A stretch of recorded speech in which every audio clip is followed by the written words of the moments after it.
doing it in furtherance of that unlawful goal. Hey everybody, how you doing? The same way we are an live, and okay. So, and I've been doing a lot of the past couple of weeks about RICO, and that is the Channel 2 reporter and his guest, an attorney professor, law professor, talking about the expected indictment, which I think is going to come down any moment now. It could, of course, come down another hour from now. They've been out there for a while, and you know, they've been talking about this, but the news. I mean, I because of the way this is situated, I can give you a look at ta-da. All right, what to expect here.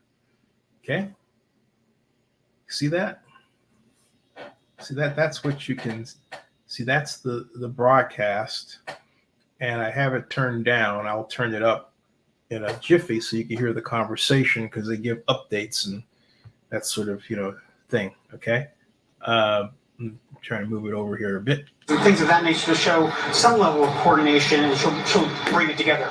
But she knows more than anybody else, so we'll really have to wait and see what evidence she and the special purpose grand jury unearth. So we're in our special edition of WSpeak tonight at 11 o'clock here. We're a few minutes before 11 o'clock. Let's tell people before we kind of wrap up here and before we end this conversation, what will people at home see? What could they see? Could this get handed up and unsealed and revealed, been handed up, but unsealed tonight at midnight, at 12:30, at 1 a.m. Yeah, I think that's exactly what's going to happen. That process is going to play out. As the process is going to play out, there's no special favors for us out here or for people at home. We're just going to have to wait, and when the indictment is uploaded, we'll all have access to it. Yes, we'll have access to it. We'll read it. We'll dissect it. Anthony Michael Christ, GSU professor, thank you so much. Wendy, Justin, back to you. So we understand from a direct source, 19 people, including former U.S. President Donald Trump, are those who will be charged. Wow. They're doing a microphone Did you hear that? testing right now. It's various members of the media making sure their microphones are working effectively. And again, the number is 19 individuals, including Donald Trump, who are 19 individuals, including Donald Trump. Fani Willis, any minute we're 19 expecting will come out to lay out the details of the 19. And this is quite something, of course, a lot of people just really centering what could happen here tonight with this indictment around former President Donald Trump. Everybody's coming in. They're getting ready for the press conference, folks. Hold on a second. So many people that were subpoenaed, that were brought in front of the grand jury, that were testifying, if you will. I'm gonna enlarge the Twitter portion of direct this. source that tonight so we will be hearing about 19 people being indicted, keep the TV here. Let me Donald Trump. We have yet to hear what those charges will be, but in what we've been talking with Anthony Michael Christ, he's a law professor. He said possible charges include, and he very much centered it around these three: the impersonation of a public officer, solicitation of public officials to violate oath of office, and filing false statements. But now when you talk about nearly 24 people here, you can't help but wonder just how many charges, what those charges are that will be named once we do hear from DA Fani Willis. As you see, we're looking live into the room right now where we're expecting this news conference to happen at any time. Let's check in now with Channel 2's Richard Elliott, who is right outside of the Fulton County Courthouse. Richard. Yeah, we're hearing now from a direct source that it could be as many as 19 people indicted. That would be on the high end of what we anticipated. We were anticipating right around 12 or 13, perhaps, to be indicted. 19, according to this direct source, being indicted is really a huge, huge number, and it would have to involve not just national figures, such as perhaps Donald Trump or Rudy Giuliani, but we have to think it's going to include some Georgia people, too, for some of their involvement in some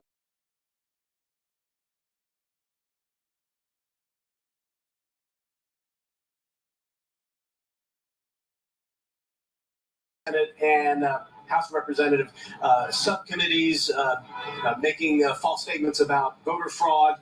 But talking about local officials, we know that Trump and people in Trump's orbit made phone calls to Georgia lawmakers to get them to put pressure on Governor Brian Kemp to call that special session of the legislature. The plan was that Brian Kemp would call the special session, that they would say that, yes, there was so much voter fraud that the election didn't go to the plan of the legislature, which according to Georgia law, it's supposed to. Therefore, we have the ability to throw out the popular vote, and we can name our own electors. And of course, it being a Republican-controlled legislature, it would probably have been Donald Trump. Brian Kemp's general counsel, other lawyers advising him that was not the case, that he did not have the legal authority to call a special session for that meeting, for that purpose, and he refused to do it. And of course, it drew the ire of Donald Trump and others for months after that. So we know that there's some Georgia lawmakers were involved in this. We also know there were some Republican Party officials involved in all of this. Certainly the false electors scheme. And more has come out lately about how that scheme may have developed. John Eastman, one of Donald Trump's attorneys, one of the main architects, Kenneth Chesebro, Jenna Ellis, Cleta Mitchell, involved in coming up with this plan to have these alternate electors, contingent electors, false electors, selected by Republicans in key battleground states, not just Georgia, Pennsylvania, Michigan, and Arizona, and then put pressure on Vice President Mike Pence to say there was so much voter fraud in these states that we're going to not take the legal slate of electors and have these other electors instead. Councilors Richard Elliott, thank you as we are with you tonight for this special early edition of WSV Tonight. We're staying on this with live Team 2 coverage. Stay with us. We'll be right back. Set summer in motion with the most electrifying Honda vehicles yet. Like the CR-V and the Accord, both with available hybrid powertrains, designed to deliver more thrilling performance. Hey everybody, so we're waiting. I'm going to put up some of the tweets. The most awarded brand. While we're waiting, they're expecting the news, folks and Mom, is that there are an estimated 19 people indicted, including the president. 19, folks. 19 people. Hey, there's Vinny. Hey, Vinny. Welcome. Hey, Vinny. Hey, how are you? Doing fine. I just got here. Thank you. Hey, how was the Mets game? It was fine. They won. I decided sorry, just hold on. Oh. Hello. Oh. Hey, thanks for today, by the way. Hey, here's the news, Vinny. Guess how many people are indicted? This is not official yet, but it's expected. Guess how many? Well, there's John. Ram. Maybe Rudy. Maybe Ted Cruz. Maybe Josh Hall. Maybe like maybe Powell. Maybe some other. I want to accept like 6, 7. 19. Wait. 19. Wait. 7. You mean 19 charges? Or mean 19 people? 19 people, including the president. Yeah, 19. Oh. 19. Yeah. And so they're waiting right now. I've got the commercial on, but if I turn back this way, I've got the TV here. I'm going to bring my laptop because my phone. Oh, right on. Just give me 1 second. Okay, cool. Be right back. Okay, you got it. 19 people, folks. Woo, doggy. So I'm going to turn this back over here, so you don't miss a thing, and I don't miss a thing, and we're on one big happy family. And here's the breaking news: a grand jury in Fulton County has handed up a criminal indictment in the election interference case involving former President Donald Trump and his allies. We are breaking down tonight's breaking developments, where we go from here, and a new response from the former president. And thank you so much for being with us here tonight. I'm Wendy Corona. Hi there, I'm Justin Farmer. And I'm George Estevez, live tonight outside the Fulton County Courthouse. There is so much going on. Let's get right to that big breaking news. The Fulton County grand jury has now handed up indictments in the election interference case against former President Donald Trump and his allies, by the way. So here's what we know right now at 11 o'clock. In the last few minutes, we learned 19 people are now facing charges in this indictment. This is brand new information. The former president is one of the 19, and we're still waiting on Fulton County DA Fani Willis to go ahead and speak. So in the last hour, here's what happened. Former President Trump's campaign sent out a statement. We heard that statement during our special coverage, calling this election interference, said, quote, Republicans face criminal charges for exercising their First Amendment rights. See that? Our team of reporters and photographers has been surrounding the courthouse throughout the day, getting every angle of this story. Our live Team 2 coverage begins tonight with Channel 2's Michael Doudna. Michael, just minutes ago, you learned that Rudy Giuliani is named in this indictment.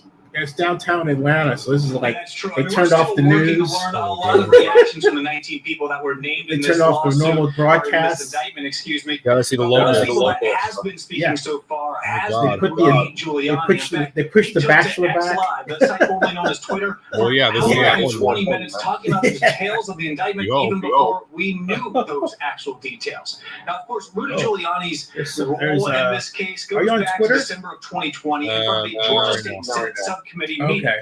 While there, he showed video from State Farm Arena that he called a smoking gun. They also are. that thousands of convicted felons, dead people, and people out of state voted I in was Georgia. doing this. Now Yes, that video and all the clips in That's. it were quickly investigated and debunked. I wish I had But two today, cameras with us so I could Giuliani have took one. to X Live I have to figure out how I call can do a that. political indictment. Maybe and you want discussing a camera his like potential role in that indictment. Yeah, I gotta So research now that. I will find out tonight what Here's this. Rudy. And as you see, I'm very nervous and sweating. And Did you upset. drop I gotta ask you, what do you think about all these New Yorkers involved in Which this, man? it does trouble me greatly because I value my reputation beyond anything. I love New York, so I'm not saying, you know. Find that what they've My done here is reprehensible. well, Trump's from Queens. Rudy was The news that we there. learned over the last few minutes, of Oh, course, yeah. is no surprise to Rudy Giuliani. He has been indicted along with many others. Shows how much there. Let's keep echoing. Oh, go ahead. You want me to say again? I said echoing. Oh, I turned it off. The volume. It's still hear the echo. Oh, he over here? Yeah, I can hear it. Like even just normally. Oh, let me see why. I think I've got because I've got okay, is it stopped now? It's still going. Let's see here. I wonder where it could be coming from. Like I can hear my mom. She was a little weird. There's nothing coming. There's nothing coming over here. Do you have anything going on over there? I'll just really low. Okay. Then he was saying he heard an echo. I'm going to turn this up.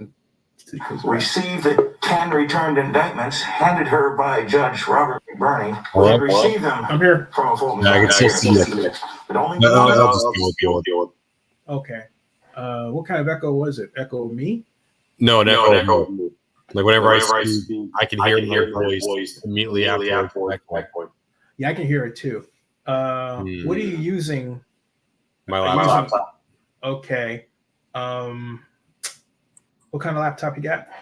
I have an HP Pavilion. It's the one I use for all my streams. You try your phone? I did. It was echoing. It worse?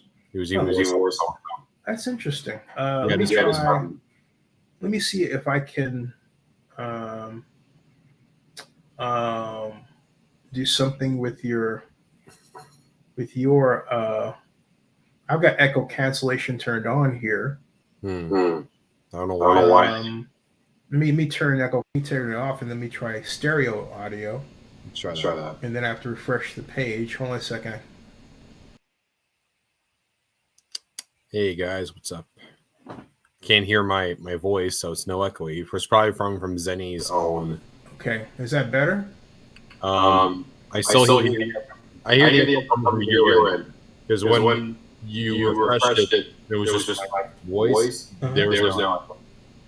Huh. So it's coming. So you hear an echo from me. Yeah, an echo. Okay. Let's see how I can deal with that. Settings. Let's see. High definition, camera resolution, camera. Okay. Audio. Oh, I have to turn on echo cancellation because I had echo cancellation turned off. So now, yeah. So then the speaker with MacBook speakers. So I will. Let's see. The mic is there. All right. Let me try that with the MacBook speakers. Is that any different? Still here. Really bad?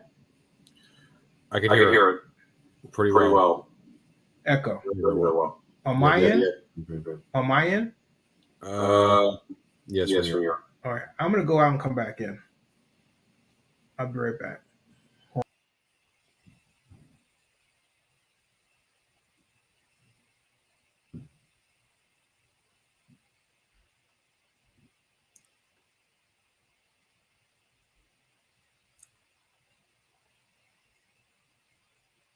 Okay, so far. All right, how now?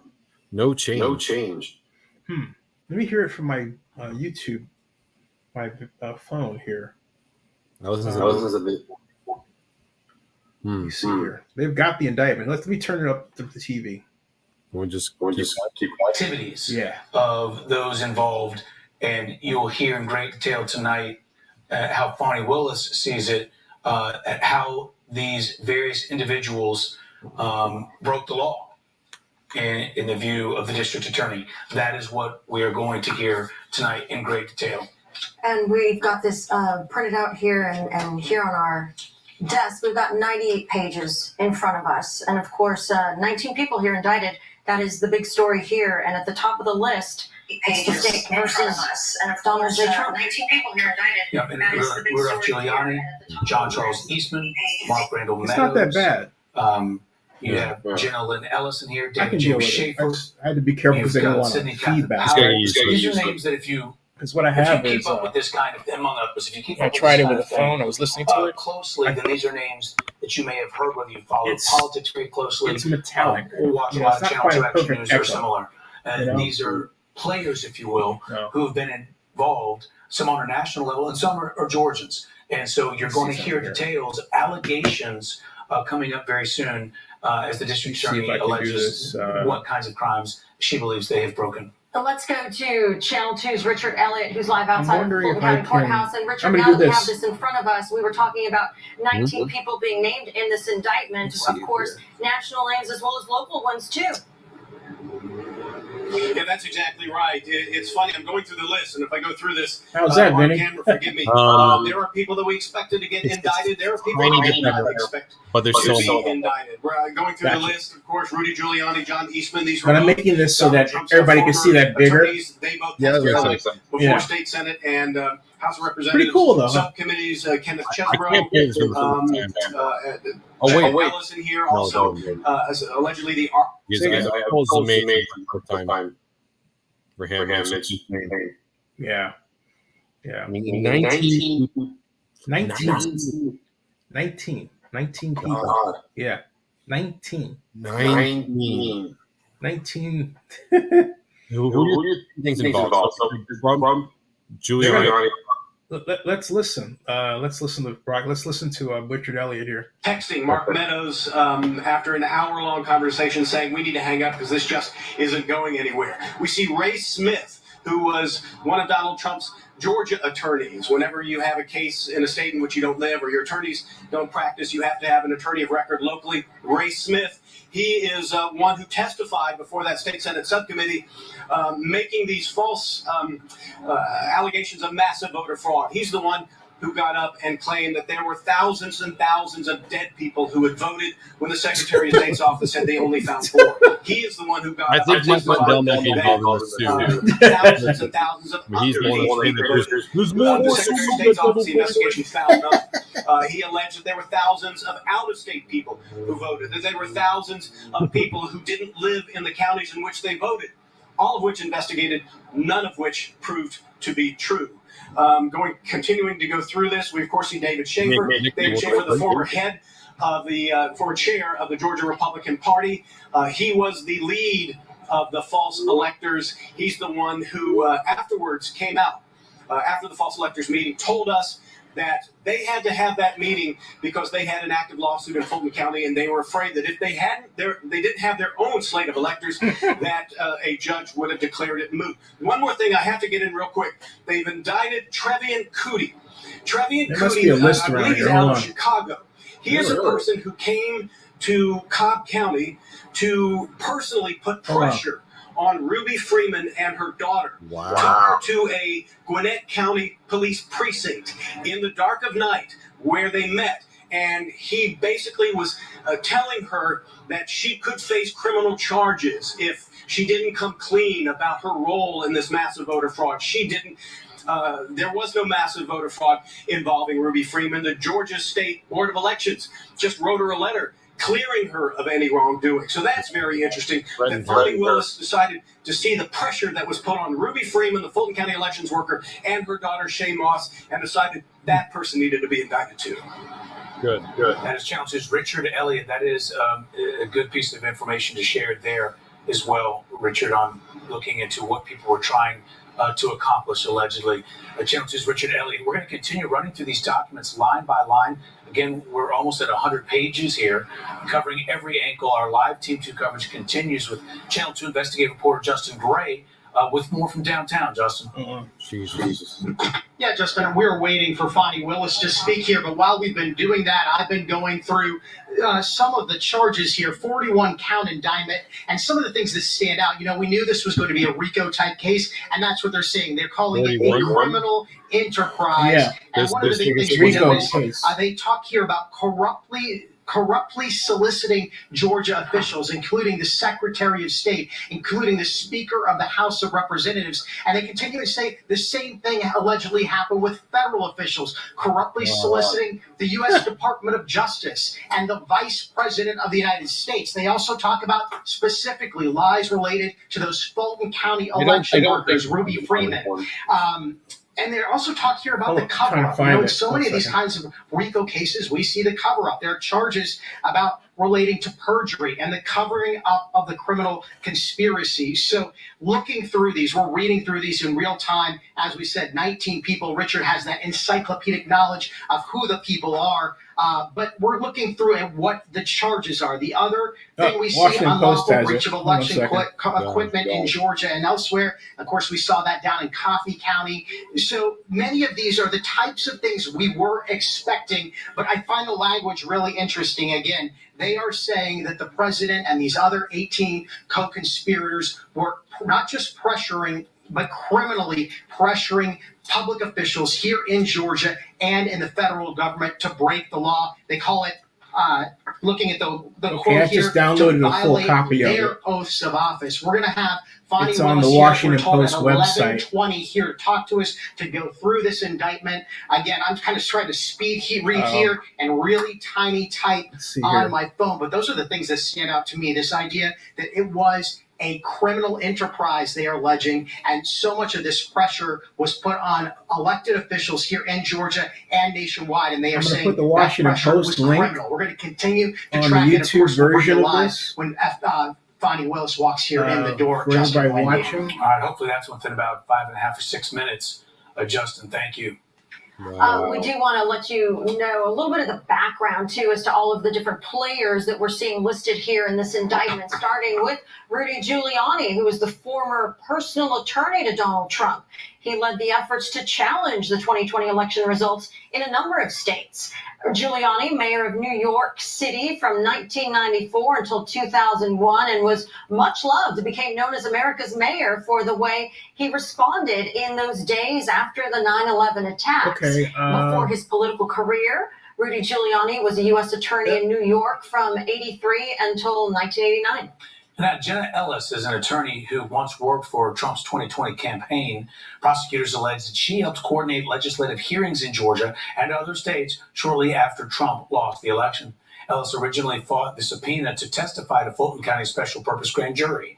A judge in Colorado had to compel her to testify last summer. And then there's David Schaefer, also named in the indictment. He is the former chairman of the Georgia Republican Party.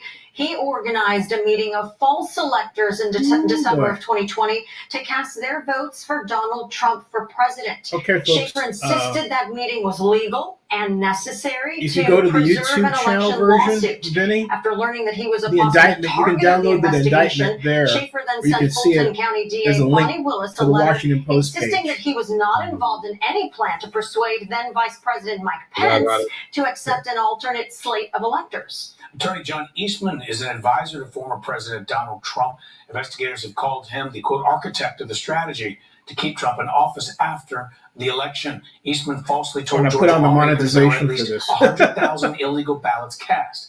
And he allegedly urged the legislature to toss out the popular vote and assign its own slate of Republican electors. There are 9 charges there for John Eastman. And now Mark Meadows, he is the former White House chief of staff for former President Donald Trump. Before he joined the Trump White House, Meadows was a congressman in North Carolina. He was also on the now infamous phone call searching for those 11,780 votes. But he said it was 41 counts counts. tonight, and our team has been with you. There are 41 and, counts here. Along the area for this entire day, looking at security. It varies depending on the No count. signs of that at all right now. I know that Let's turn it over to Channel 2's George Estevez. like Once 4 again, Trump, right there outside. and then they have a couple for Nevada, and then a couple for Justin, North Wendy, good thing I brought my Carolina. readers on here because let me tell you, the type is small, but the content in this indictment is grand. And I'm going to tell you this, when you look at the names on the left, you see the people, the 19 people we've been talking about. Well, some people are charged with 10, 11, 12, 13 charges, the former president being one of them. When you go on that list and you read false statements, you read solicitation, you read words like conspiracy, these are the kinds of Forgery in the things first that, degree. I have Anthony Michael Price from GSU to my side. you I'm going got to talk to him later. 41 he has been scrolling counts, through this. man. His eyes have been Perjury. opening up. He hasn't seen anything like this to this degree. So I'm we're gonna outside the Fulton County copy and Courthouse. We've been paste interviewing him all throughout the past few hours, really the getting some names here if I perspective of what's can. happening right now. Everyone is doing this. They have their glasses on, they're reading this because they cannot believe it's what they're Donald seeing. So Trump. as far as protesters, Justin, we talked about that. There's I'm nobody gonna- out here at this point. There's security all over the I'm going to mute him for a second. I'm going to bring it back to me. We And I it's, say again? I got some. This is just Zenny. Say again? This is insane. Yeah. 19, there's 19 count indictment. This is, but it's also, here's the names of the people. Donald John Trump. Okay. Rudolph William Louis Giuliani, that's Rudy. Yeah. John Charles Eastman. Johnny. Mark Randall Meadows. Mark it. Kenneth John Chisborough. Yeah, Ken. That's another guy. Jeffrey Rossert Clark. Jeff Clark. That's one. Jenna Lynn Ellis. Jenna Ellen. Yeah, she's one. Loyal. Ray Stalling Smith III. He's another big one. Barbara David Chesley, excuse me. Michael A. Roman. Okay, that's another name. David James Schaefer. Dave Schaefer. Sean Micah Tresher Still. I know that. Stephen Cliffgard Lee. Harrison William Prescott Floyd. It's a lot of names. Trevian C. Kuti. Don't know that. Sydney Catherine Powell. Okay, Sydney Powell. Kathleen Alston Latham. I've heard that one. Scott Graham Hall. Scott Hall. And finally, Misty Hampton. That is a huge list of people, folks. That is an insanely huge list. And it says, with the offense in total, violation of the Georgia RICO Racketeer Influence and Corrupt Organizations Act for, and this is what I'm reading here, folks. This is the indictment. Sorry for the little marking there I accidentally put there. But see, whoops, it keeps doing that. But anyway, I'm reading right down here, so I'll just read it back to you. It continues, for the said accused individually and as persons concerned in the commission of a crime and together with unindicted co-conspirators in the state of Georgia and county on and between the 4th day of November 2020 and the 15th day of September 2022, while associated with enterprise unlawfully conspired and endeavored to conduct and participate in, directly and indirectly, such enterprise through a pattern of racketeering activity in violation of OCGA 1614-4B as described below and incorporated by reference as if fully set forth herein, contrary to the laws of said state, the good order, peace, and dignity thereof. And then it continues. It's got these introductions basically saying that the defendant, Donald J. Trump, lost the United States presidential election held on November 3rd, 2020. One of the states where he lost was Georgia. Yeah. Trump, and I'm reading this note. This is what I'm reading here. Trump and the other defendants charged in this indictment refused to accept that Trump lost, and they knowingly and willfully joined a conspiracy to unlawfully change the outcome of the election in favor of Trump. The conspiracy contained a common plan and purpose to commit 2 or more acts of racketeering activity in Fulton County, Georgia, elsewhere in the state of Georgia, and in other states. Then it goes down to here, and it discusses the enterprise. It's quite long, but I don't want to get caught up in reading it because Is 40 charged against solely Trump, or is there for each person? Say that again, please. Is it 40 charged against Trump, or is it spread out everyone?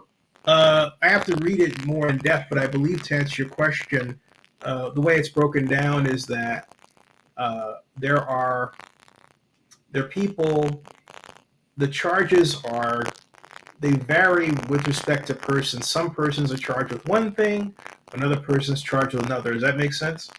That makes sense. I'm going to read it now to see if I can find that. I got the TV trained toward. Excuse me. I got the camera trained toward the TV because I expect the DA to weigh in at any moment now. And meanwhile, I can only see this getting very in the case. The first Republican debate is going to be next. Yeah, no, I think you're right. For Trump. Yeah, if he's not there. I think getting ugly is one word for it. There are other words I can think of. Hold on a second. PDF. He's like stat. Yeah. Hold on a second. English PDF docket. That's not it. It's like just reading here. I was reading a PDF file. I don't know why they that. Let me try something here. I said save, right? Print save. Oh, it's in pictures. Let me move it over to documents. Okay, so now it's in documents. All right. So I go to documents, and there's documents. I wish this would be longer. I have to get it more chamber. Say again. For his life. Comments I was great being on here. Oh, Peace out. Huh. Yeah. I have got some particular reason. Yeah, there's echo on your end there, by the way. Let's see here. Man, I can't quite get this down here. Whoops. Let's see here. Okay. I think we lost Vinny because he had to go to bed or something, so we'll just turn this up. Live in our newsroom, Karen, we're all awaiting DA Fani Willis, and when she gets started, we'll get to that. But Karen, what do you have now? Eyes on Georgia for sure, Justin. Well, we're hearing from Atlanta journalist George Cheedy, who testified in front of that grand jury. He spoke with ABC senior investigative reporter Aaron Kaczynski about why he believes it was so important to make a decision today. I have suspicions about why. Yesterday, Donald Trump began tweeting about Jeff Duncan. And I am concerned, like anybody else would be, that would be perceived as an act of witness tampering or intimidation. And I think under those circumstances, better to get this over with as quickly as possible. Meanwhile, Representative Marjorie Taylor Greene is reacting to the document that appeared on the Fulton County Courthouse's website. In a tweet, she's saying, quote, Fani Willis thinks we're stupid. The charges against President Trump were published on a government website. Now they are fictitious. The charges match up almost perfectly with her leaks to the media. She wanted more campaign cash to flow in and fast, all part of her plan to make this happen, end quote.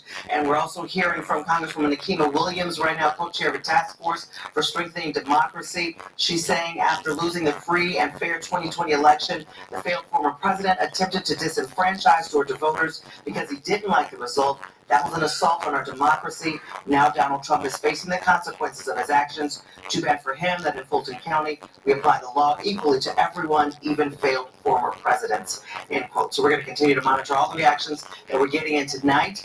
We're live in the newsroom. I'm Karen Greer, Channel 2 Action News. All right, Karen, a lot to be said right there. That from Marjorie Taylor Greene. Thank you. Now we want to get to Channel 2's Richard Elliott, who is live in downtown Atlanta. Richard, you have had a little bit more time now to look through this indictment. Yeah, this is a 98-page indictment. It is quite dense. It is. What I want to do is read through this introduction. The introduction to this 98-page indictment. The introduction reads, Defendant Donald John Trump lost the United States presidential election held on November 3rd, 2020. One of the states he lost was Georgia. Trump and the other defendants charged in this indictment refused to accept that Trump lost, and they knowingly and willfully joined a conspiracy to unlawfully change the outcome of the election in favor of Trump. That conspiracy contained a common plan and purpose to commit 2 or more acts of racketeering activity in Fulton County, Georgia, elsewhere in the state of Georgia, and in other areas. That is very, very serious language right there. I'm going through some of the list of defendants, and one stuck out at me. I missed him the first go through, and it is Sean Still. Sean Still is a sitting state senator. He was one of the false electors. He's a former finance chair for the Georgia GOP, and again, a sitting state senator just elected. I think he just served his first term out of South Forsyth County, North Fulton, and parts of Gwinnett County. So he is under indictment too, a sitting state senator. Again, what's also interesting is who is not indicted, and that is the lieutenant governor now, Burt Jones. Jones was a state senator. He was a false elector, but he was originally given a target letter, but the Judge McBurney ruled that Fani Willis could not prosecute him because she had held a fundraiser for the person who turned out to be his Democratic opponent in the race for lieutenant governor. So he is not included in this at all because she and her office not allowed to investigate or prosecute him. If she wanted to do that, she would have to have a special prosecutor. Kathy Latham was a false elector. She was the Coffee County Republican Party chair, and she is the one caught on video allowing forensic investigators attached to Sidney Powell to come into the Coffee County Elections Office and download data from the Dominion voting machines. That case is still under investigation by the GBI. So it is interesting that Latham is indicted, so is Sidney Powell. Latham was one of those false electors not given a plea deal. And she actually joined in a lawsuit with Donald Trump to try and have Fani Willis.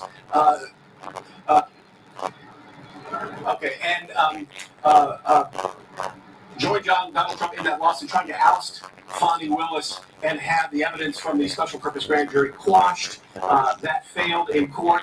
That failed in the Supreme Court as well. So a very interesting list of people. Again, who is here, who is not here.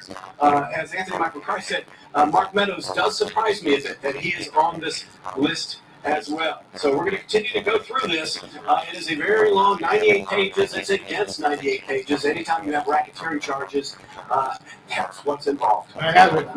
Yep. Richard Elliott reporting live for us from just outside the Fulton County Courthouse. Thank you for that. Interesting to note just what he saw, the names that popped out at him, because they're working on seeing all of this on their phones basically in such small type. We're really at an advantage with all of this printed out right here in front of us, 98 pages deep. Right now I want to get out to Channel 2's George Estevez, who is also outside of the Fulton County Courthouse with GSU law professor Anthony Michael Christ. Wendy, I am reading this up until the last minute and that our camera comes to me because I don't have a printer out here as you and Justin do. But you know what this phone is talking about. Okay, folks, I'm going to read this to you since I have a copy of it. I'm going to turn this around, and I'm going to read the indictment to you. I have a copy of the 98-page document that he's referring to, evidence, and but you can. It starts off with, if I break away, it's going to be to pick up Fani Willis here, but as quickly as I can. Here's some little factoids you might want to, jot down. The indictment itself, okay, has a number, and it is EJ15. Yeah. All right. Excuse me. Let me change that. Let me add to that. It is EJ15.McAfee, referring to the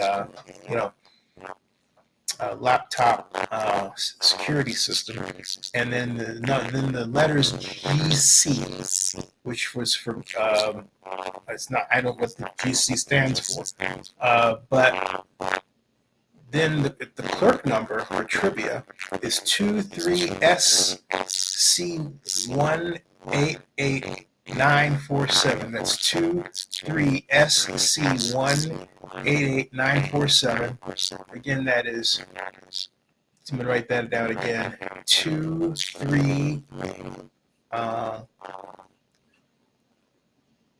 SC, like USC. 23SC 188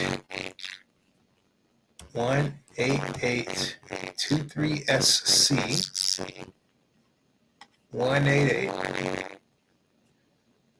947 23SC 188 947. And so for the sake of trivia, that is the clerk number, 23SC188947. That may come up in a very near future trivia contest in Jeopardy, right? 23SC, what is 23SC9? What is 23SC 188947? Fulton Superior Court. I believe I have, and here's the counts. It's the state of Georgia versus Donald J. Trump, William Lewis Giuliani, Charles Eastman, Mark Randall Meadows, Trump's former chief of staff, Kenneth John Cheeseborough, Jeffrey Bossert Clark, and I'll read the counts out to you, all right? First of all, Donald Trump is guilty on counts 1, 5, 9, 11, 13, 15, 17, 19, 20 to 29, 38, and 39. So that would be, count 1 is violation of the Georgia RICO Act. Count 5 is solicitation of violation of oath of office by a public official. Count 9 is conspiracy to commit impersonating a public officer, which is wild because, you know, he's the president, right? But that's what they've got listed there. I don't know what that means. And then they've got count 11.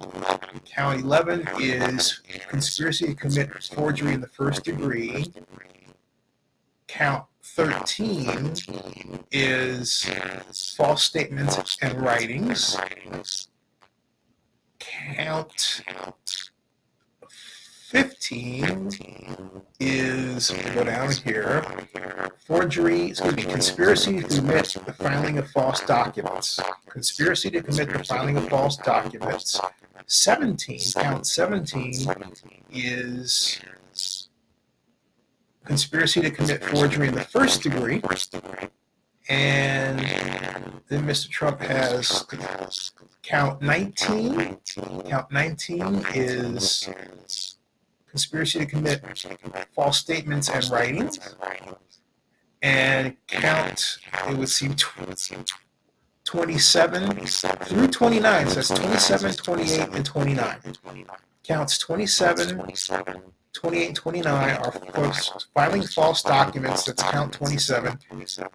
Solicitation of violation of, so let's slide over, of oath by a public officer. That's count 28. And count 29, false statements in writing. So then they've got, let's see here. Let's go back up there. Oh, this is quite the layout here. And then they've got Donald Trump as well with, let's see here. Oh, counts 38 and 39.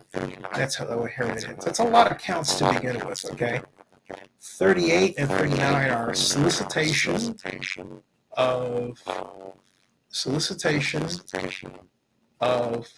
violation of oath of office by a public official. 39, false statements and writings.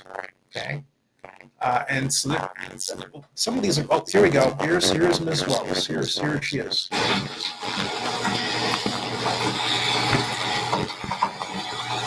Thank you for joining us. I'm here with the prosecutors and investigators who have worked diligently on the investigation of criminal attempts to interfere in the administration of Georgia's 2020 presidential election. To date, based on information developed by that investigation, a Fulton County grand jury returned a true bill of indictment, charging 19 individuals with violations of Georgia law arising from a criminal conspiracy to overturn the results of the 2020 presidential election. Hold on, I'm trying to get this straight. Sorry. The indictment includes 41 felony counts and is 97 pages long. Please remember that everyone charged in this bill of indictment is presumed innocent. Specifically, the indictment brings felony charges against Donald John Trump, Rudolph William Louis Giuliani, John Charles Eastman, Mark Randall Meadows, John Cheeseborough, Jeffrey Clark, Jenna Lynn Ellis, Ray Stallings Smith III, Robert David Shealy, Michael A. Roman, David James Micah Treasure Steele, Stephen Cliffguard Lee, Harrison William Prescott Floyd, Travion C. Cooley, Sydney Catherine Powell, Kathleen Austin Latham, Scott Graham Hall, and Misty Hampton, also known as Emily Misty Hayes. Every individual charged in the indictment is charged with one count of violating Georgia's Racketeer, Influenced, and Corrupt Organizations Act through participation in a criminal enterprise in Fulton County, Georgia, and elsewhere to accomplish the illegal goal of allowing Donald J. Trump to seize the presidential term of office beginning on January 20th, 21. Specifically, the participants in association took various actions in Georgia and elsewhere to block the counting of the votes of the presidential electors who were certified as the winners of Georgia's 2020 general election. As you examine the indictment, you will see acts that are identified as overt acts and those that are identified as predicate acts, sometimes called acts of racketeering activity. Overt acts are not necessarily crimes under Georgia law in isolation, but are alleged to be acts taken in furtherance of the conspiracy.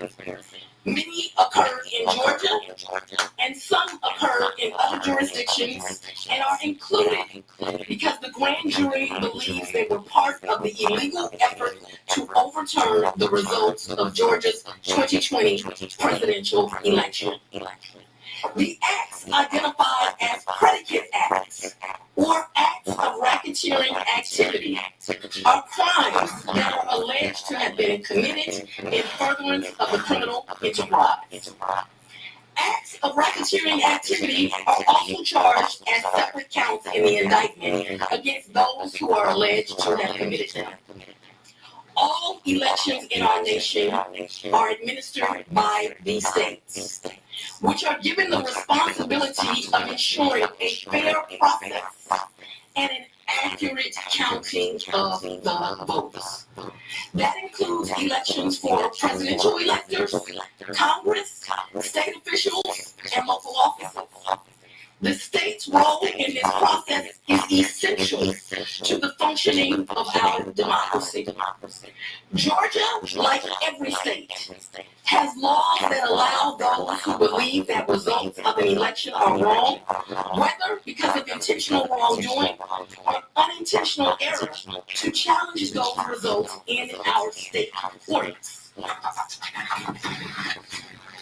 The indictment alleges that rather than abide by Georgia's legal process for election challenges, the defendants engaged in a criminal racketeering enterprise to overturn Georgia's presidential election result.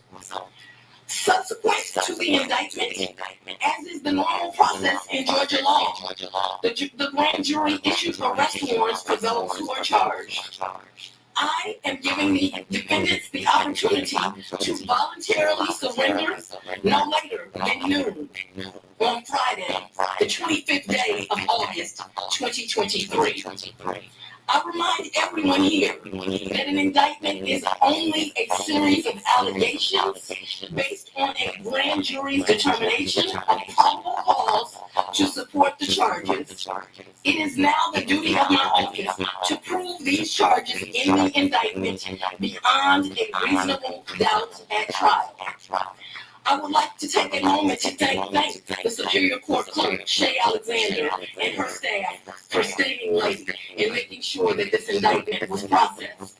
I would also like to thank the men and women of Sheriff Labatt's office for keeping the courthouse open, but most importantly for keeping us safe over the weeks and months that have led up to this indictment, and for what I know they will continue to do to keep us safe. We also want to thank the Atlanta Police Department and other law enforcement partners who have worked with the sheriff to keep us safe. I will now take a very limited number of questions prior to going to sleep. Can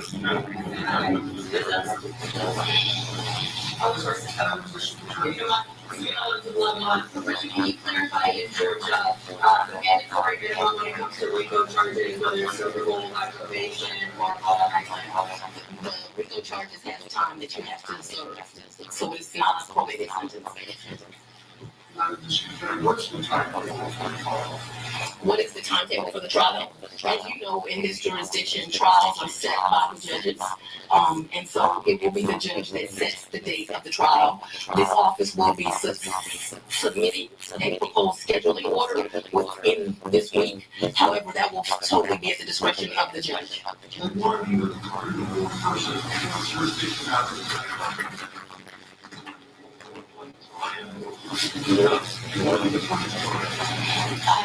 I don't have any desire to be first or last. I want to try him and be respectful for our sovereign states. We do want to move this case along, and so we will be asking for a proposed order that occurs a trial date within the next 6 months.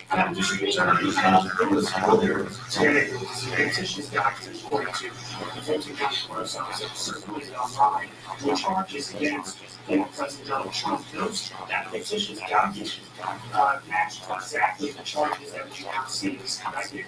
Can you tell us more about that document? Because now you have the former president's lawyers who say this is emblematic of a serious problem with your office. No, I can't tell you anything about what you refer to. What I can tell you is that we had a grand jury here in Fulton County. They deliberated till almost 8 o'clock, if not right after 8 o'clock.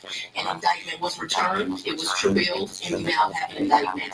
I am not an expert on clerks' duties or even administrative duties. I wouldn't know how to work that system, and so I'm not going to speculate. Next question. Do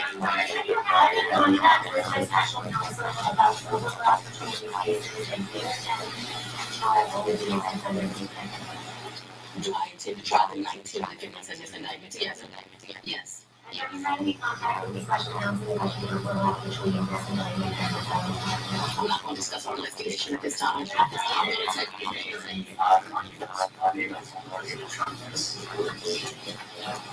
I make decisions in this office based on the facts and the law. The law is completely nonpartisan. That's how decisions are made in every case. To date, this office has indicted, since I've been sitting as a district attorney, over 12,000 cases.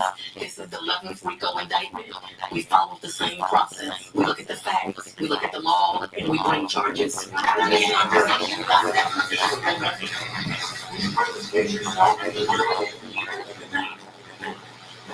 And you have been listening to Fani Willis right there, saying that the 19 people, she said, presumed innocent, but charged with an orchestrated effort to obstruct the administration of Georgia's elections, attempt to overturn results of the 2020 election in Georgia.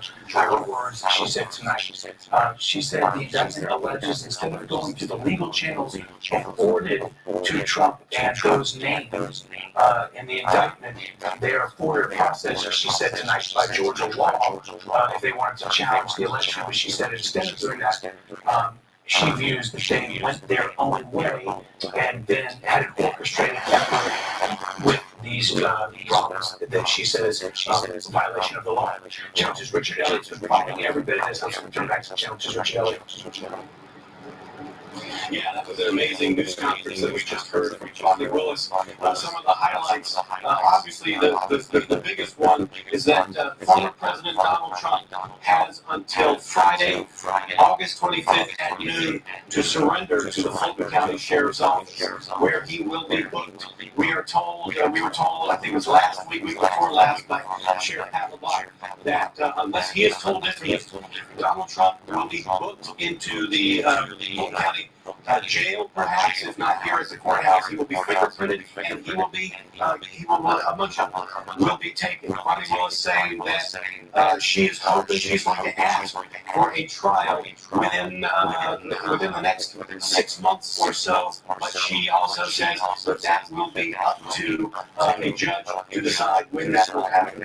41 felony counts, 98-page indictment. One of the most striking things that she says is that these 19 people have the illegal goal of trying to allow Trump to seize the presidential term of office. Also saying that the defendants engaged in a criminal enterprise to overturn Georgia's presidential election results. This is something certainly this big, this wide-ranging is unprecedented in U.S. history. It is happening here in the state of Georgia. It's going to be very interesting next 6 months. It's also going to be very interesting next week and a half as Donald Trump and all 18 others have to come to Atlanta and surrender to the Fulton County Sheriff's Office. Richard Elliott reporting live for us from the Fulton County Courthouse. Thank you for that. We want to go now to Chelsea's Justin Gray, who was inside the news conference there with Fani Willis. Justin. One of the most striking things to me was one of the last things DA Fani Willis said. She said, quote, I make decisions in this office on the facts and the law is not partisan. We're going to hear a lot of complaints from the president and his allies claiming this is a partisan matter. She wants to make clear this is about the facts. You know, we've been going through that 98-page indictment. There's 41 criminal charges. I'm just looking at some of the key things that I noticed. I just sent this email list out to our fellow reporters. Some of the biggest things are about corruptly soliciting high-ranking officials, both within the state of Georgia and in the federal government. They talk about corruptly soliciting the Secretary of State and the Speaker of the House of Representatives, the U.S. Department of Justice, and the Vice President of the United States to violate the U.S. Constitution. Again, she talks in this indictment about violating, encouraging people to violate their oath of office. There's a lot to get to here. It goes very specifically in many of these examples of how they believe this was done. We're going to have plenty of time over the next 5 days to go through that indictment. But as Richard said, they have been given that moment to voluntarily turn themselves in by the 25th, that Friday. We will be watching. We'll be reporting live in the Fulton County Courthouse. Justin Gray, Channel 2 Action News. All right, Justin, thank you for that. Changes canister calendar is following us tonight along with Changes Georgia estimates. Let's take you back to Georgia. Yeah, so Justin, one thing, I was just reading that email that Justin Gray sent out to us, and I'm getting Michael Weiser from the GSU law professor. So reading that email, that Justin would highlight some of the bullet points, conspiracy to conspiracy, it's all in there. That is all, it's a form of RICO. Right. And it certainly speaks to the other line for indictments that she brought as well. It really speaks to the heart of the matter, which was Donald Trump and his allies, according to the DA, to have the right to ask for what he's asking for. It runs contrary to, I think, basically what we all know from pretty much, which was the counts were fair, they were accurate. We did them 3 times in Georgia. That's what Secretary of State Raffensperger could say on that very thing. And so by the time that phone call happened and these other things were being put into motion, nobody really thought that the outcome was in jeopardy, and there was no way to overturn the election. So 2 more bullet points. The first was RICO. The second is going to be, because that has some charges, Jeff and all that stuff, 6 months. Your eyes perked up. She said, I'm going to do this in 6 months. She did say she did not want to compete with other, sovereign states on 6 months. 6 months. 6 months is a very short period of time. And, as most of us who watch things in Fulton County Courthouse evolve and develop, that's a pretty quick timeline for such a complicated case. There will also be other motions that will be made, both in terms of trying to get this out. Because from some defendants, there will be some individuals who have pre-trial motions. It'll take some time. So we'll have to say, Because you're talking about 19 people. All right, so that's my third point I want to make before I toss me back. 19 people. And Fani Willis, she said she wanted to try all the fronts. Your eyes open and again. Your blue eyes are like a leader for me paying attention to what you're thinking. Why did they do that? I should put her perfect eyes. So I think that, let's just look at the Marcel trials that we're trying to hold right now. There are a lot of different defendants. It's in the news every day. It's in the news every day. We are 8 months into the process. It's still, still getting out of the jury out of so much cases. That's I think in some ways going to make this event maybe look like a cakewalk in comparison. I don't know. It seems like a very vicious timeline. It's not impossible, but we will just kind of, I think we're going to have to wait and see what happens. And one of the realities with the 19 people is some they want to take it up to the federal court. We talked about that. Okay, some do, some don't, and that's correct. So there are some people who have colorful arguments from one Jeffrey Clark, who was a Department of Justice official, so there are some people who will probably attempt to get this out of Fulton County. All right. Anthony Michael Price, GSU professor, your insight has been just incredible. So thank you so much. Just money back to you. All right, George, thank you for that. And Anthony Michael Price, thank you also for that insight. That really helps us to understand it all. I want to get now to Justice Mark Whitty. Mark, so much to talk about. You were right there as Shay Alexander was taking the paperwork and walking it into corporate. Yeah, we actually watched the indictments come out in the hands of a Fulton County Sheriff's deputy from the grand jury area, and then we're in the room with Shay Alexander, Fulton County Superior Court clerk. She began to process that paperwork. So she was a major player tonight in making sure the process works properly. We spoke to her just a short while ago. Shay Alexander is the Fulton County Superior Court clerk.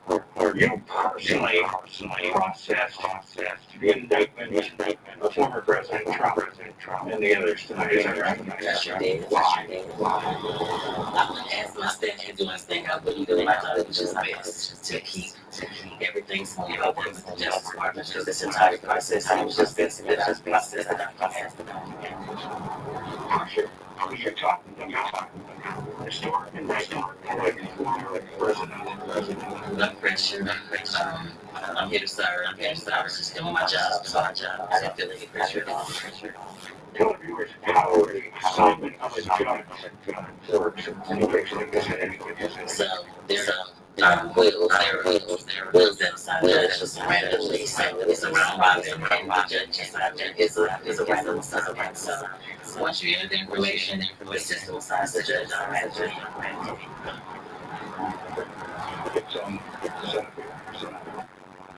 So the indictment after it had been returned in open court to do the robbing jury. Then, as I understand, is handed to Shay Alexander, who then began the process. And as you were saying, she personally processing this indictment. It was an office that is sometimes the public doesn't know about what they do, but it's the criminal justice process. Earlier tonight, a number of news outlets in the relatively reported 10 indictments. Well, there were 10 indictments, we understand, but not in this case. The grand jury's returned, and a lot of different cases. I think cases of folks misinterpret the process, but you got the story straight from the woman and the cop in that part of the process. Shay Alexander reported downtown Atlanta. This is Mark 22. What's wonderful to see is that she described it. She was simply doing her job and taking the responsibility of herself, and not necessarily handing that over to someone else. Thank you for that insight. Need to hear. All right. The challenge is get his chance. All this, we're ready to go to Candace. All right, Candace. I've been working on getting this report. It is a were sitting inside that room as the district attorney held her press conference tonight. Some details that we heard was talking about thanking the sheriff's department as well as APD for protecting her and her staff as they went through this process in the previous months until now. And they said going forward, as any threats to their safety comes up, she talked about the fact that this is not influenced by her case, that her office has prosecuted or charged 12,000 cases, and she's been in office now. This is her 11th RICO indictment. So really going to the fact that this is not a political situation according to her, and saying that she's now ready to go in front of the court to prove this beyond a reasonable doubt. We saw several other attorneys in her office have been with her speaking tonight and began working throughout the night. They say that indictment come back until about 8 o'clock this evening, so she wasn't able to speculate on the earliest probable that came up earlier this evening. We did go on to say that this is not around 11 o'clock this evening, excuse me, around 8 o'clock this evening, and that is why they were making sure they got all these details right before they came with everyone, just closer to 11:30 this evening. Outside the Fulton County government building, the campus of Californians, Insurrection is. Thank you very much for that. You know, as we turned out, there was something Richard in that response that really stood out for me, and that is that the reporter asked if she was being charged all 19 together. And without pause, she said yes. We all know what tends to happen in the process is that some folks try to help themselves, right? That's just part of the proceedings. And if you want to comment on that, in addition to some of the other things you take away. Yeah, I spoke late last week with GSU law officials. He said one of the things on RICO is that it doesn't matter whether it's political or whether it's organized crime, street gangs, they charge a lot of people with Racketeer. And then what they do is they try and flip the smaller fish. They want to flip the ladder up the chain to try and get the bigger fish. And that is one of the aspects of RICO prosecution. We certainly saw that in the APS scandal trials where some teachers and some administrators and legislative people, and we've seen a little bit of the false electors. I believe it was maybe misremembering. Some of the false electors accepted pleas in order to testify. They were nothing prosecuted if they would testify against other false electors. And the false elector scheme is a major component of this RICO, this racketeering. In 16 Republican false electors met in room 216 of the state capitol, even as the legal electors were meeting in the state senate. Chambers casting legal ballots for Joe Biden, getting some of those electors to flip. May have led to some of these indictments. We know at least 3 false electors were indicted: David Schaefer, Georgia GOP chair, Kathy Latham, former Fulton County GOP chair, and Sean Still, who is a sitting senator, former finance chair for the Georgia GOP. Getting these people to flip is a key of racketeering, and wouldn't be surprised when we see that in 19 numbering whittled down at least a little bit. But I feel like the APS I think that were 15, 16, 17 to 17. They found the biggest courtroom in Fulton County to prosecute this case and that case with 7 months long. So that's something that we can look forward to in the coming months. Sure can. There's plenty to cover here. Still so much more to talk about. We're telling you for us on Fulton County Courthouse. Thank you. Now, we do want to give you another look at the 19 people who are included in this indictment. They include Donald Trump, Rudolph Giuliani, Charles Eastman, Martin Meadows, and Kenneth Cheeseburger, Jeffrey Clark, John Elgin, Ray Elizabeth, Robert Chile, Michael Roman, David James Schaefer, Sean Still, Stephen Lee, Harrison Floyd, Freddie and Cuddy. Also, you have Sidney Powell, Kathleen Lathan, Scott Hall, Misty Hampton. Now we want to take you back to George Estevez, Justin Gray, closely following all of this evening, gentlemen.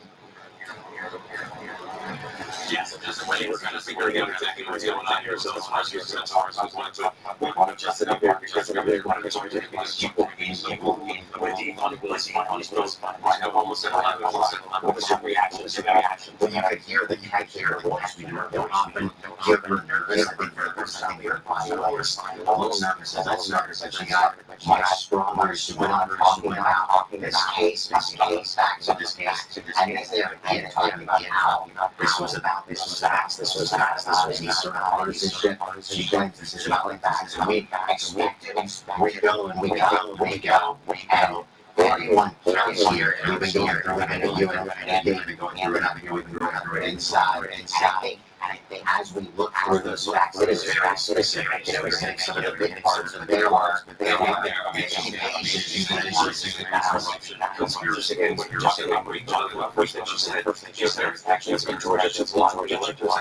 That was what she really wants. She really wants to that's what we have to listen to. We have to listen to and we wonder about we see things just about Georgia or about federal officials. And we see indictments talking about pressuring the United States to help the vice president of the United States. And then something I thought was interesting there is again, when I talked about perjury, conspiracy to cover this up. We see that in so many cases where they talk about those things,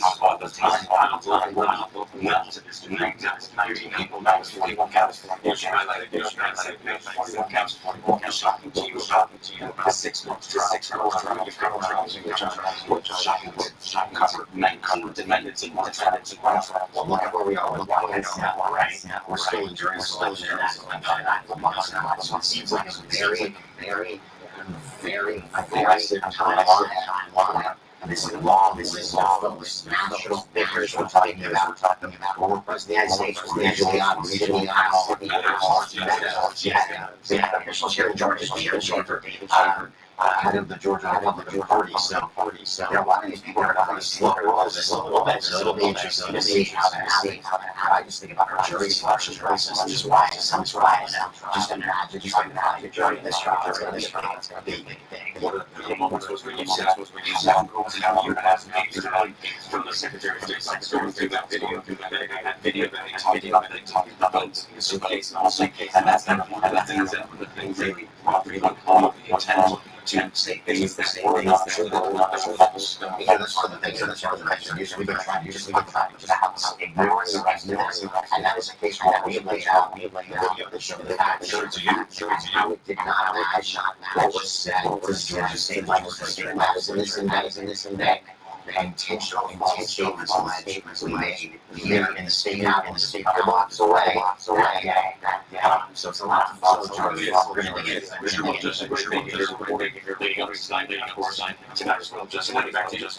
right.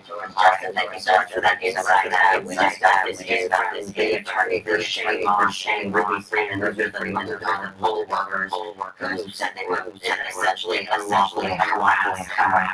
The statement here starts out the indictment of the attorney by the Fulton County Grand Jury today serves as further evidence that election workers Ms. Freeman and Ms. Lyman, while doing their jobs in search of their community, were targeted as coordinated conspiracy to undermine the results of the 2020 presidential election. There you have it. What former President Donald Trump's campaign. He hasn't commented because we understand this, but his campaign is about its nice proceedings. And here's what the state here reads. The Democrat District Attorney Fani Willis is who's campaigning on prosecuting President Trump through these bogus indictments. They're taking away President Trump's First Amendment right to free speech. It continues, and the right to challenge and stolen elections. The Democrats do all the time. The ones who should be prosecuted are the ones who created the corruption itself. Now, the 19 people charged in that indictment will have to present themselves. They have the deadline by Willis of Friday noon, August 25th. So there we have it. So there's a law. It's going to continue. Be sure to understand. So we have general election starting at 4:30 to 1:30 hours after hours. We'll always have the information for you. That's right. I'm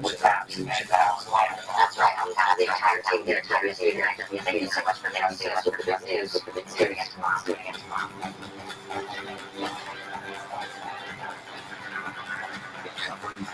over against folks. That is it.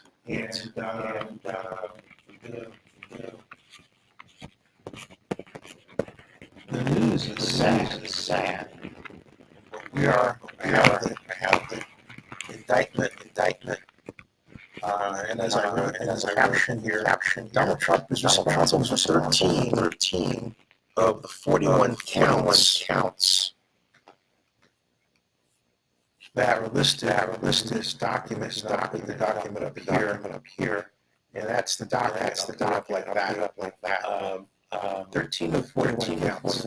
They are as follows. The first one is, and he has the most. He and Rudy Giuliani are tied for the most. Okay. Both have 13 of the 41 counts. And if you're wondering are they exactly the same, the answer is no. But for Donald Trump, violation of the RICO Act. That's count one.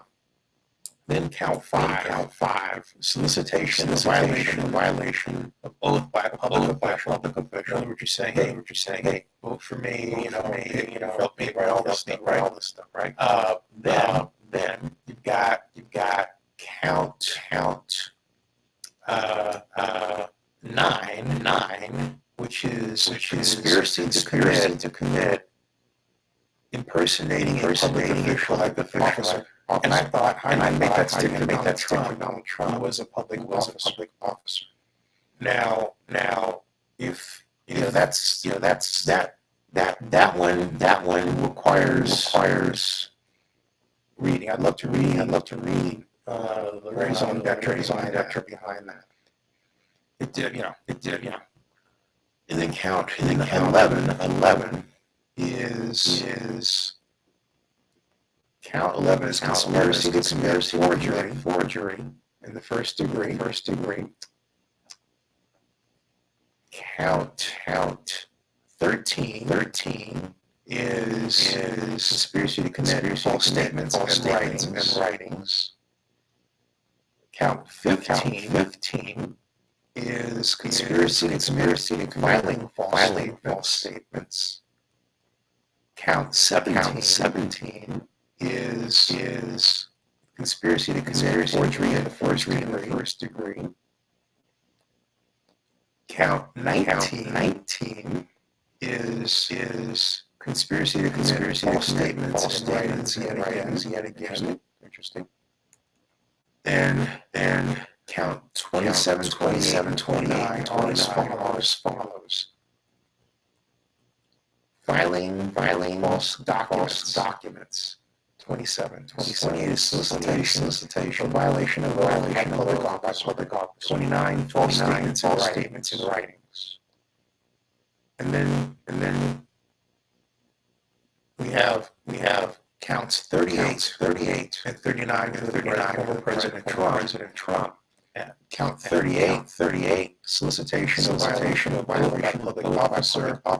39 false statements and writings. All with respect to the Georgia law. And so again, the clerk number for trivia purposes 23 SC 1881947.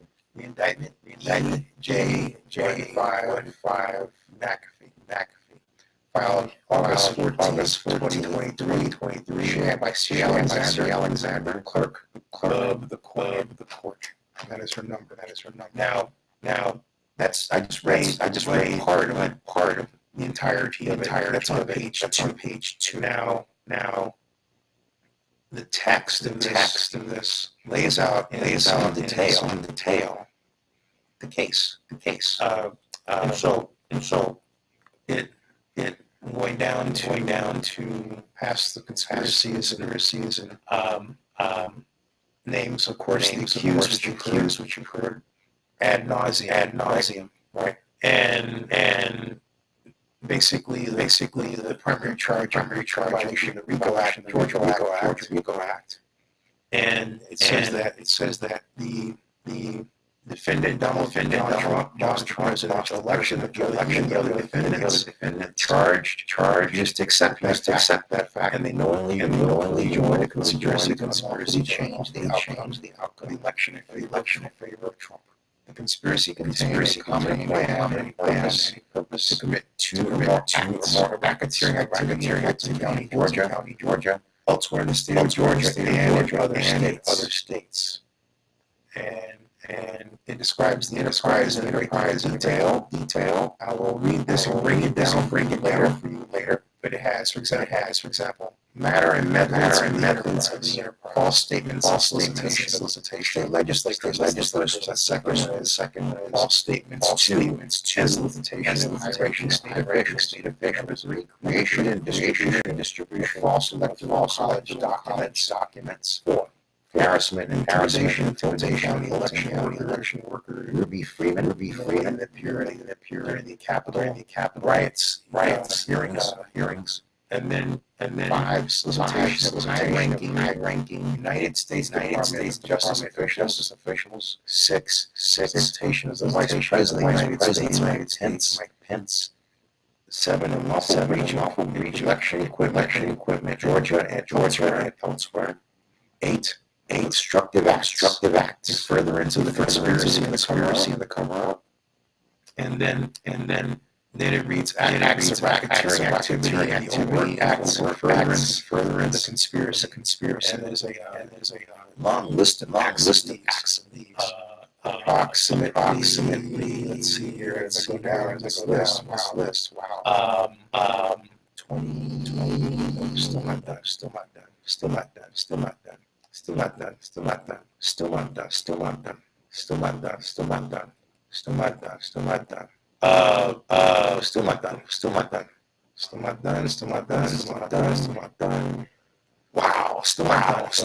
folks. When I read this number two, it's going to be stunning.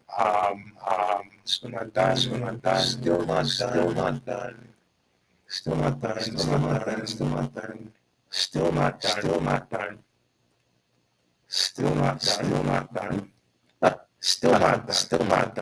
My Lord, this is absurd. And I don't mean to say that I'm crazy. It's just absurd, huge. My goodness, no. And it's continuing to grow. I don't want to draw a number just yet. Because it. Just when you think it's going to end, it just keeps going, folks. Roll after roll after roll after roll. Roll after roll after roll after roll. And it keeps rolling. And let's see. Okay. The final count is 161 acts. Ending when this is what 61 on or about the 15th day of September of 2022. Barbara Daly committed the felony offense of perjury violation OCGA 16-770 Fulton County, Georgia, knowingly, willfully, and unlawfully making one of the following false statements. Okay. Before the Fulton County Special Purpose Grand Jury, a judicial proceeding, after having been administered a lawful oath. And he said he was unaware of the December 14th, 2020 meeting, Trump presidential elector Fulton County, Georgia, until after the meeting. That's a lot. And then he had no conversations with anyone concerning that meeting, until after the meeting had already taken place. That he had never suggested to anyone that the presidential nominees in Georgia should on that day. That only communication he had with John Eastman concerning the November 3rd, 2023 presidential election, purpose of connecting Eastman to Georgia Senator Branch Beach, and unindicted, who is an unindicted co-conspirator individual 8, whose identity is known to the grand jury, possible representation. that he never worked to connect John Eastman with any Georgia legislators, Georgia Senator Brandon Beach, and an unindicted co-conspirator individual whose identity is known. That's just one example of 161. And it counts 241, 3 of 41, and it goes on to list those counts. This is quite extensive. It's as if every action is with fine-tooth comb, and they quite literally we're combing out the lice. Okay, it's the best way that I can put it. They were combing out the lice. This is that dramatic. Okay. That bad. And I have a copy of this. Is available in this video. I have the Washington. Link up to it. You can download it. Download out there. It's not hard. I'm going to put another version of this once I'm done this broadcast in a moment. I don't see.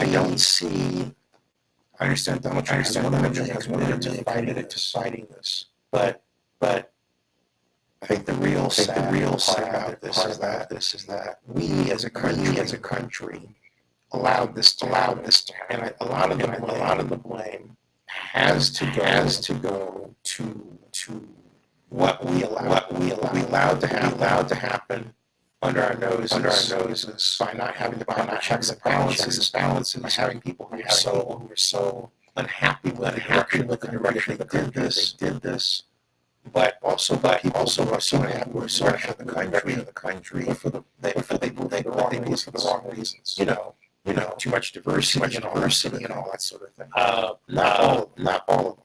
Now there is a case to be made for I'll just say a certain lack of incompetence on both the left and the right, but in particular with my party.